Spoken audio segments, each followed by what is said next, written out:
এখানে 11টা নাগাদ পৌঁছে গেছি, আর রুম দেখতে দেখতে মোটামুটি আরও আধা ঘন্টা সময় চলে গেছে। তো বেসিক্যালি রুম পেয়ে গেছি, আর খাওয়া দাওয়ার জন্য বাইরে এসেছিলাম। তো খাওয়া দাওয়ার মোটামুটি আমাদের রেডি, আমরা এখন ঘরে গিয়ে খাওয়া দাওয়া করবো, বাইরের দিকে নিয়ে নিয়েছি। আর আমি এই রুমের রাস্তাতেই যাচ্ছি, যেহেতু অনেক রাত হয়ে গেছে যার কারণে অন্ধকার। রুমের ভিতরে গিয়ে রুমটা আমি একবার দেখাচ্ছি, রুমটা কেমন আছে। রয়েছে আমাদের গাড়ির পার্কিংটা বেশ ভালো পেয়েছি। আর এখান দিয়ে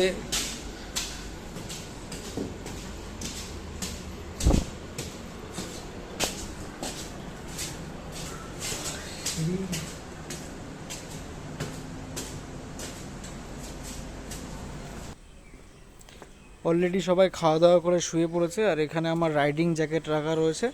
এটা বড় রুম রয়েছে, এখানে দুটো বেড রয়েছে, একটা বেডে 3জন করে থাকা যাবে। তো আমরা 2জন করেই থাকবো দুটো বেডে। বেসিক্যালি প্রদীপ আর হচ্ছে শিশির, মহিম 3জনাই শুয়ে পড়েছে, কারণ সকালবেলা উঠে আবার মায়ের পুজোর জন্য বেরোতে হবে। সো এই ব্লগটা এখানেই ক্লোজ করছি। এ পর্যন্ত ভিডিও দেখে থাকলে, যে ভিডিও যদি কোনো পার্ট পছন্দ হয় বা কোনো কিছু খারাপ লাগে, প্লিজ কমেন্টে জানিও। See you, good night. আর লাইক করতে ভুলো না কিন্তু।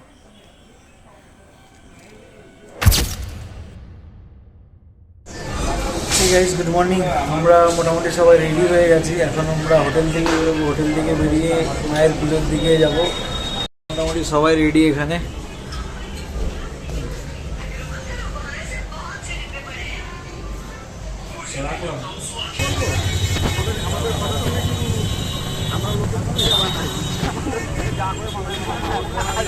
ফুল বিক্রি করে দেবে।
বাগে চা খাবে নাকি? ওই দুইতে ভাগ নড়তেছে। গামছা দিয়ে দিয়েছে।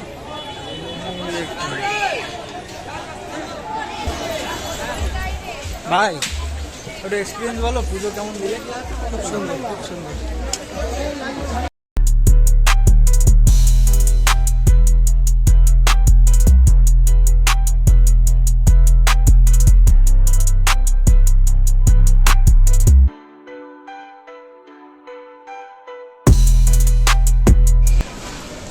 তো গাইস, আমরা এখন আবার তারাপীঠ থেকে বেরোচ্ছি।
বেসিক্যালি আমি এখনও জিপিএসটা অন করিনি, তো প্রদীপদাকে বললাম যে তুই যেটাতে সুবিধা হয় সেটাতে যা, তারপরে কোথাও গিয়ে লাঞ্চ করার পরে আমি গিয়ে ম্যাপ লাগাচ্ছি, তো ম্যাপ দেখে দেখে তারপরে আমরা যাব। আর একটা কথা বলার ছিল কি বলতো, ডেলি কাজের লাইফে বা কাজ করার মাঝে মধ্যে একটুখানি এরকম ছোটো ট্রিপ করা দরকার।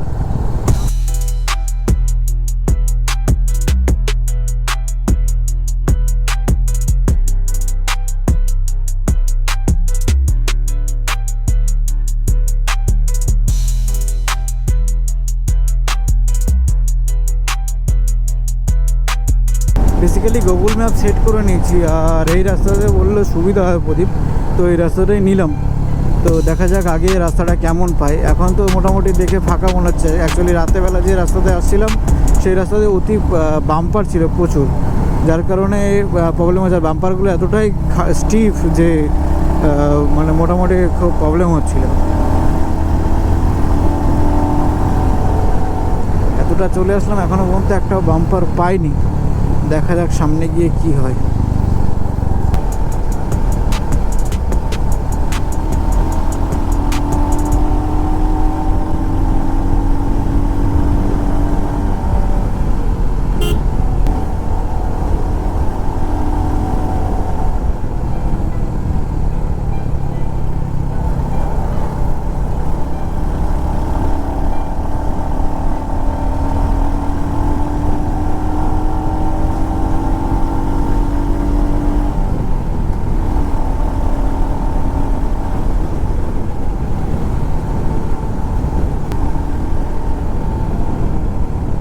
সত্যি রাস্তাটা অসাধারণ, না কোনো বাম্পার আছে না কোনো মানে কোথাও ভাঙা আছে।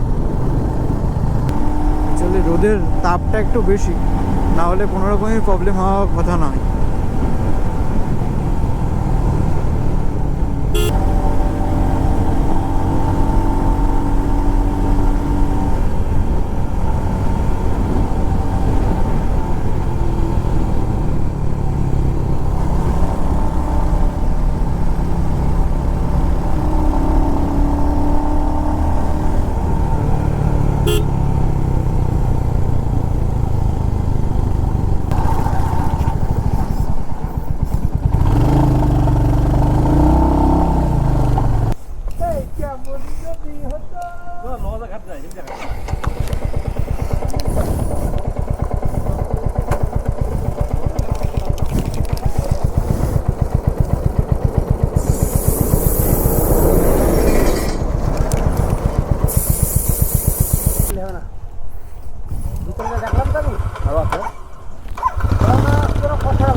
নিউট্রাল কর, একে দে, একে ফার্স্ট গিয়ার। ছাড় ছাড় ছাড়।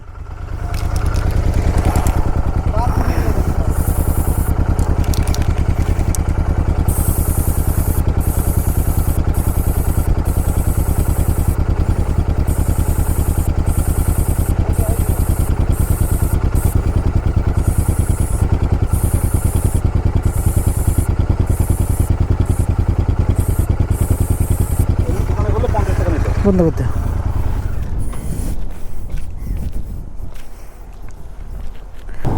সামনে একটা বোর্ড দেখতে পাচ্ছি, এখান থেকে রানাঘাট দেখাচ্ছে 145 kilometre, Krishnanagar 130 kilometre, Baharampur 38 kilometre. Hunter 350-র ডিসঅ্যাডভান্টেজগুলোর মধ্যে সবথেকে মোস্ট অফ যেটা বেশি আর কি, সেটা হচ্ছে এই গ্রাউন্ড ক্লিয়ারেন্স। মানে এতটাই নিচু, যখন হাই কোনো বা হাই বাম্পার যখনই আসে তখন ঠাকাস করে একটা আওয়াজ হবেই, মানে বেঁধে যায় নিচে আর। বর্তমানে আমাদের এখানে দেখাচ্ছে কান্দিতে আর 2 কিলোমিটার রয়েছে, 2.2 কিলোমিটার। আর আমাদের টোটাল জার্নি বাকি 125 কিলোমিটার, যেখান থেকে সময় লাগবে হচ্ছে 2 ঘন্টা 35 মিনিট। সামনে বহরমপুরে ঢুকে আমরা কিছু খাওয়া দাওয়া করবো, তারপরে একটু রেস্ট নিয়ে আবার বেরোবো। আর এর মাঝখানে একবার ফিউল আপ করতে হবে, কারণ অলরেডি রিজার্ভে 33 কিলোমিটার চলে গেছে। রিজার্ভে অ্যাপ্রক্স আমার 70 কিলোমিটার মতন চলে, 70 থেকে 80 কিলোমিটার। বেসিক্যালি রাস্তায় চলছি পুরোপুরি সেফটি নিয়েই চলছি, কেননা যেহেতু দিনের বেলায় যে কোনো সাইড দিয়ে রাস্তার নানা রকম পশু চলে আসতে পারে, গরু ছাগল কুকুর ইত্যাদি রাস্তার মিডিলে চলে আসতে পারে। তো সেই সেফটি নিয়ে 80-তে ক্রুজ করছি। বহরমপুর এখান থেকে আর 20 কিলোমিটার দেখাচ্ছে।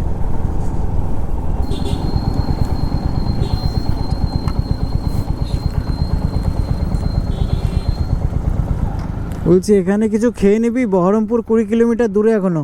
বহরমপুর কি খেতে না? বহরমপুরকে খাবার এই তো 17 কিলোমিটার বহরমপুর।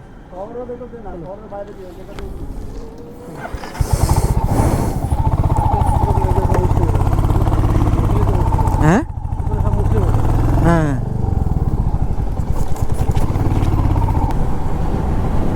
আমরা মোটামুটি কান্দির এমন একটা জায়গা আছে যেখান থেকে বহরমপুর বাইপাস দেখাচ্ছে আর 7 কিলোমিটার।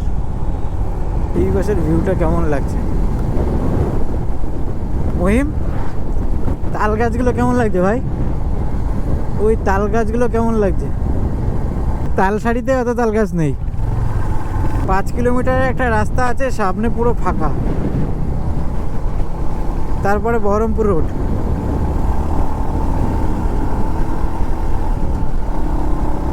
এইরকম ফাঁকা রাস্তায় গাড়ি চালানোর মজাটা পুরোপুরি আলাদা।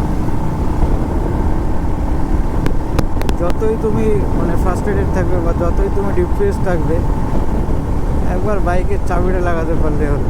আর এরকম রোড দরকার।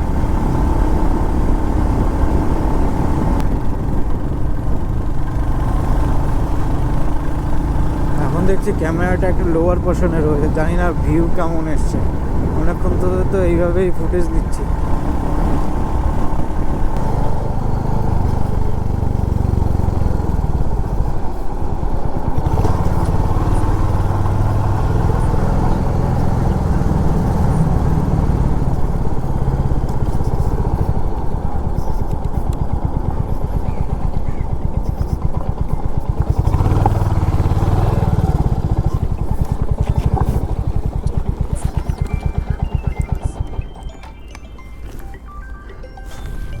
হ্যাঁ বল, এই রাস্তা যায়, এই রাস্তা যায়। ড্রাইভারে উঠলে আমরা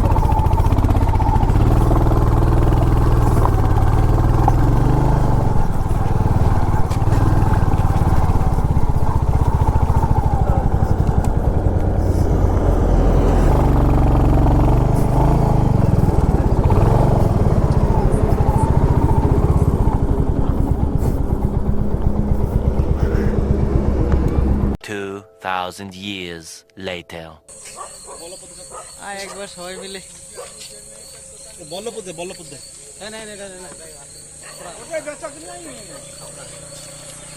One hour later. গাইস, আমরা প্রায় পৌঁছে গেছি বাড়ির কাছে। এটা হচ্ছে বাড়ি থেকে মোটামুটি 1 থেকে 2 কিলোমিটার আগে একটা জায়গায় দাঁড়িয়েছি। আর আমরা একটু আগে বেরিয়েছিলাম, তার জন্য আমার সাথে পরিবার শিশুরা এখনও এসে পৌঁছায়নি।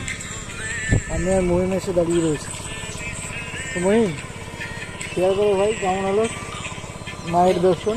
খুবই সুন্দর। যারা কোনো ভাবনাই করতে পারলি। মা ডাকলে অবশ্যই যেতে হবে। নেক্সট আবার হবে, তাই তো? এগুলো ব্লগটা এখানে আমি ক্লোজ করছি।